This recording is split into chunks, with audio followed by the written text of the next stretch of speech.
बहुत लंबे अरसे से मैंने आप लोगों से या पढ़े लिखे कर्मचारियों से मिलने की कोशिश नहीं की है, जानबूझकर नहीं की है। उनको संगठित नहीं किया है। हमारे एक साथी बोलकर गए हैं कि उनका संगठन बनाना चाहिए।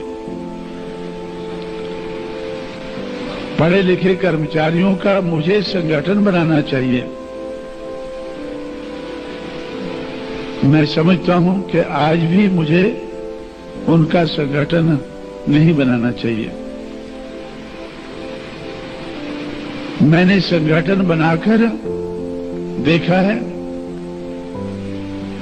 और संगठन चलाने वाले बनाकर देखे हैं जो चंद सिक्कों में बिककर अपने समाज को बहुत बड़ी मुश्किल में डाल चुके हैं। 1985-86 में मैं ये काम 1964-65 से शुरू किया।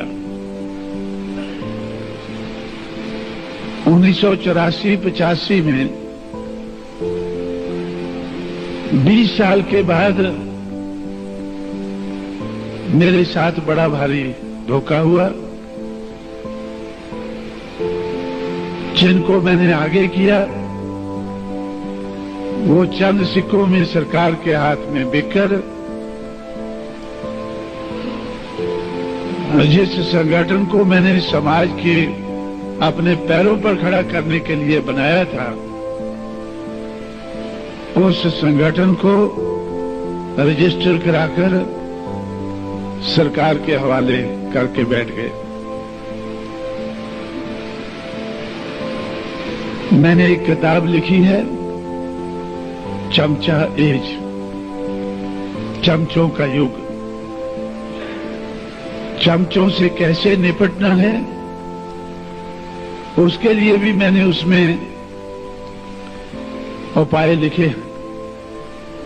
एक उपाय है, hit the hand that operates the चमचा। चमचों से मत उलझो, चमचों को मत तोड़ो,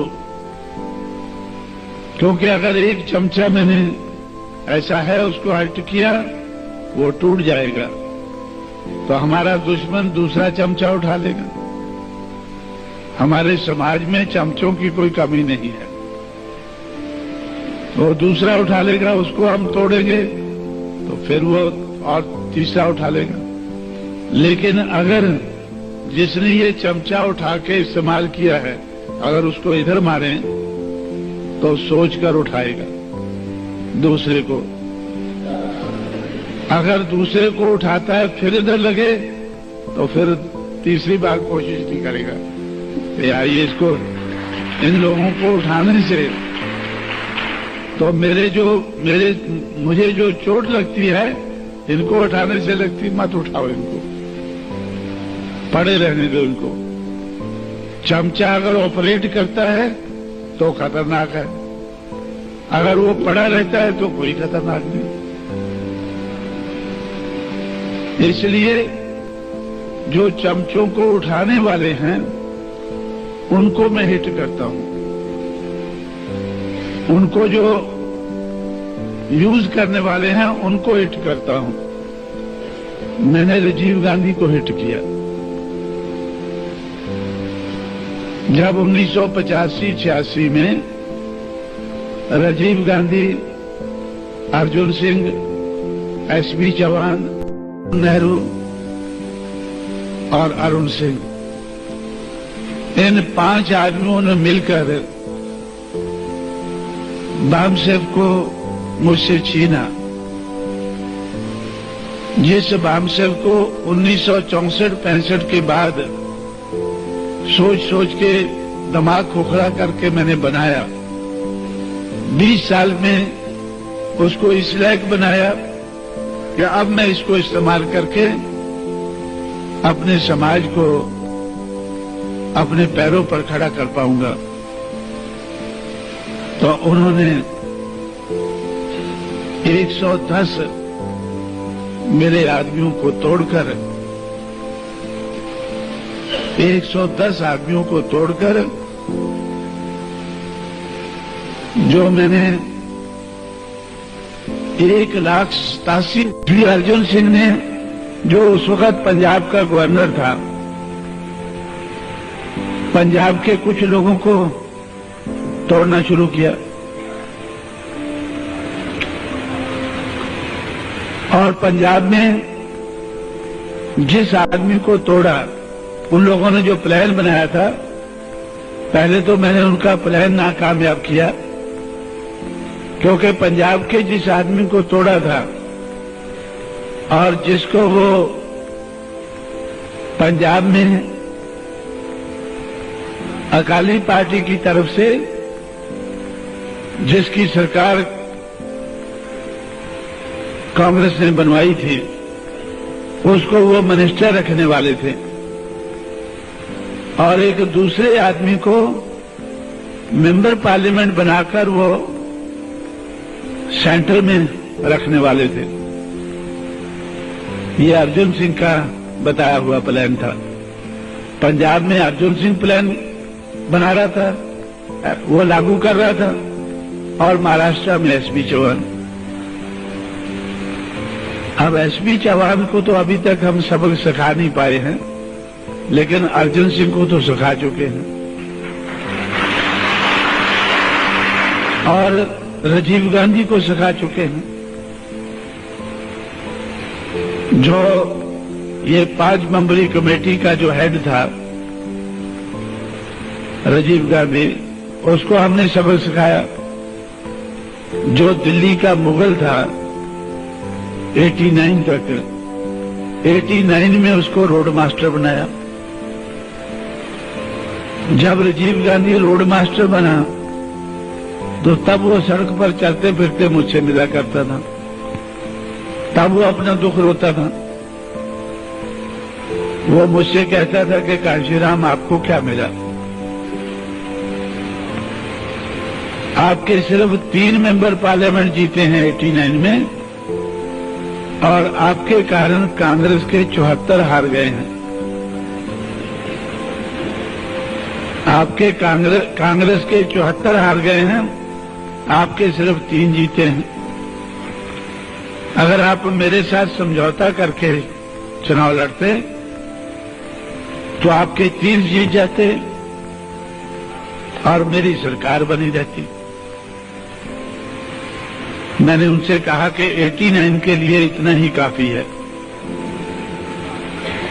89 के लिए इतना ही काफी है, बाकी आके देखेंगे क्या करना। दिल्ली के मुगल को अगर हमने रोड मास्टर बना दिया है, कांशीराम तो पैदाइशी रोड मास्टर है, तो कांशीराम को तो कोई फर्क नहीं पड़ता है। लेकिन जब दिल्ली का मुगल रोड मास्टर बनता है तो वो जरूर सोचता है कि मैं रोड मास्टर क्यों बनाऊं भाई। वो जरूर सोचेगा और कभी कभी मेरे से बातें करेगा रोड मास्टर की हैसियत से, दिल्ली के मुगल की हैसियत से नहीं। जब वो बातें करेगा तो वो मेरे दुख दर्द को समझेगा और मैं भी उसको समझा पाऊंगा। मैंने उससे कहा कि आपने मेरे 110 आदमी तोड़े हैं या नहीं तोड़े हैं, उनका मुझे पूरा रिकॉर्ड बताओ। 110 आदमी आपने मेरे कैसे तोड़े हैं? बाम साहब को आपने कैसे रजिस्टर कराया है?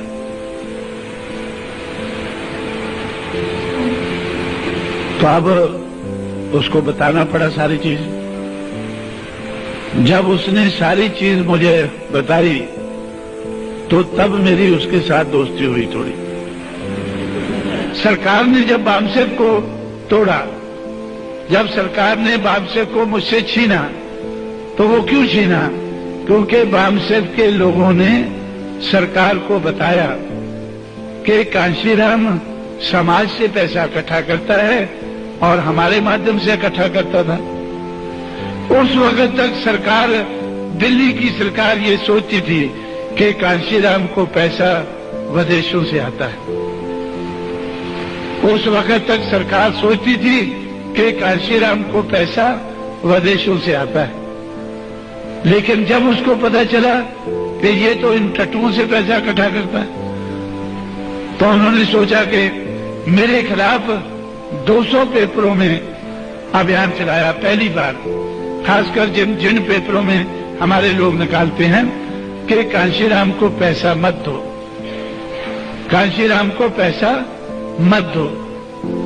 लेकिन कांशीराम ने उस वक्त अपनी शख्सियत इतनी बना ली थी कि मैंने अपने लोगों से कहा कि अब मैं आपके प्रोग्राम में तभी आऊंगा जब आप मुझे सिक्कों में तोलेंगे और कम से कम 10,000 आदमी मेरे सामने, 16,000 आदमी, 16,000 रुपया मुझे दोगे, 12,000 रुपया दोगे, 12,000 आदमी मेरे सामने होंगे और 3,000 बाइसिकल आप मुझे दिखाएंगे।